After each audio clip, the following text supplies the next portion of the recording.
Okay, let us look at career current protection. हमारे पास एक transmission line है जिसको हमने दोनों एंड्स को टर्मिनेट करके रखा है सर्किट ब्रेकर में, just like any other power system component. हमारे पास 3 फेजेस हैं और एक फेज को हमने यहाँ पर हमारे जो इसमें सर्किटरी है उसके साथ कनेक्ट करके रखा है। सर्किटरी बहुत ही सिंपल होता है। हमने देखा कैरियर करंट प्रोटेक्शन में हम एक information bearing signal, carrier wave जिसको हम कहते हैं, या कैरियर करंट जिसको हम कहते हैं, which is operating at a very high frequency 50 kilohertz to 400 kilohertz, वो किसी तरीके से आपको सर्कुलेट करनी है अपने पावर नेटवर्क के अंदर। वो हम कैसे सर्कुलेट करते हैं और मतलब कैसे उसको हम आइसोलेट करते हैं, कैसे उसको इंश्योर करते हैं कि वो खाली महदूद रहे आपके पावर सिस्टम के लिए, उसके लिए बहुत सारी कॉम्प्लिकेटेड कंपोनेंट्स आप देख सकते हैं। यहाँ पर बाकी भी हम देखेंगे। ये हमारे पास कैरियर करंट ट्रांसमीटर है। ये आपके पास high frequency kilohertz signal generate कर रहा है। ये सिग्नल यहाँ ट्रैवल होके आपके पावर सिस्टम में जा रही है और उसके बाद it is moving on the line, यहाँ पर आ रही है और दूसरे एंड पे भी ये रिसीव हो रही है। पहले हम समझते हैं कि इन दो कंपोनेंट्स का क्या फीचर है, क्या फंक्शन है। एक तो ये हमारे पास component which is basically a tuned resonating network, LC oscillator है, ये फिल्टर है। ये it is known as a line trap. Line trap का फंक्शन क्या होता है? लाइन ट्रैप एक फिल्टर है। ये नॉर्मल 50 हर्ट्ज कंपोनेंट को पास होने देता है। सो फॉर एग्जांपल हमारे पास जो ये लाइन है इसमें 50 हर्ट्ज कंपोनेंट भी है और इसमें 50 किलो हर्ट्ज कंपोनेंट भी है। 50 हर्ट्ज कंपोनेंट को ये मूव होने देगा और 50 किलो हर्ट्ज कंपोनेंट को ये रुका देगा।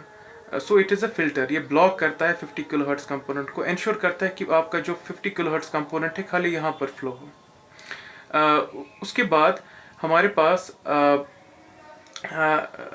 ये वाला हमारे पास जो कंपोनेंट है it is a coupling capacitor. Coupling capacitor आपको पता है, जो कैपेसिटर होता है उसकी जो रिएक्टेंस होती है it is given by this, it is equal to -1 by omega C. When frequency is very large, denominator is very large, reactance is very small, so it acts as a short circuit for kilohertz.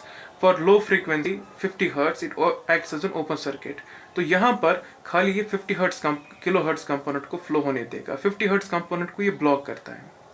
हमारे पास दोनों ends पे दो equipment हैं। एक हमारे पास transmitter receiver यहाँ पर है, ट्रांसमीटर रिसीवर यहाँ पर है। जो हमारे पास ये कैरियर करंट ट्रांसमीटर है वो बेसिकली यहाँ पर मैंने इसको बना के रखा है। ये हमारे पास एक इलेक्ट्रॉनिक इक्विपमेंट है, इसका स्ट्रक्चर देखने की ज़रूरत नहीं है, जो आपके पास एक हाई फ्रीक्वेंसी सिग्नल जनरेट तब करेगा जब इसके इनपुट टर्मिनल्स, जो वहाँ पर कंट्रोल सर्किट टर्मिनल है, वहाँ पर उसको पॉजिटिव सिग्नल नज़र आएगी। For the sake of illustration मैंने यहाँ पर एक इसको ट्रांसमीटर बना के रखा है। ये इसके इनपुट टर्मिनल्स हैं, उसको मैं एक साइन वेव इनपुट दे रहा हूँ which is low frequency sine wave, जैसे साइन वेव 50 हर्ट्ज की जैसी साइन वेव। हमको पता है साइन वेव में positive negative cycles, half cycles alternate होते रहते हैं। सो जब आपके पास यहाँ पर पॉजिटिव हाफ साइकिल है तब इसके आउटपुट पे जो यहाँ पर ये फीड कर रहा है लाइन में, वहाँ पर हाई फ्रीक्वेंसी सिग्नल जनरेट हो रही है। नेगेटिव हाफ साइकिल में कुछ जनरेट नहीं हो रहा है। यहाँ पर हमारे पास जो रिसीवर है वो इनपुट अगर उसको हाई फ्रीक्वेंसी कुछ 50 किलोहर्ट्ज या 400 किलोहर्ट्ज कैरियर सिग्नल नज़र आती है तो आउटपुट पे एक सिग्नल वो जनरेट करता है। उस सिग्नल से हम अपने रिलेइंग स्कीम या प्रोटेक्टिव स्कीम को ऑपरेट करते हैं या उसको मतलब यूटिलाइज करते हैं।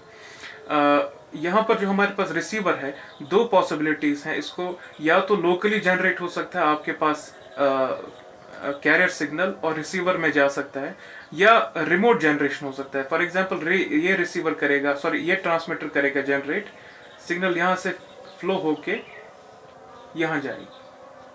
सो हर एक रिसीवर में आइदर ऑन दिस एंड और ऑन दिस एंड दो पॉसिबिलिटीज हैं आउटपुट जनरेट करने की। या तो लोकली आपके पास कैरियर सिग्नल जनरेट हो रही है और इसमें जा रही है, या रिमोटली आपके पास ये वाला ट्रांसमीटर कैरियर सिग्नल जनरेट कर रहा है और उससे भी आपका रिसीवर एक्टिवेट होगा।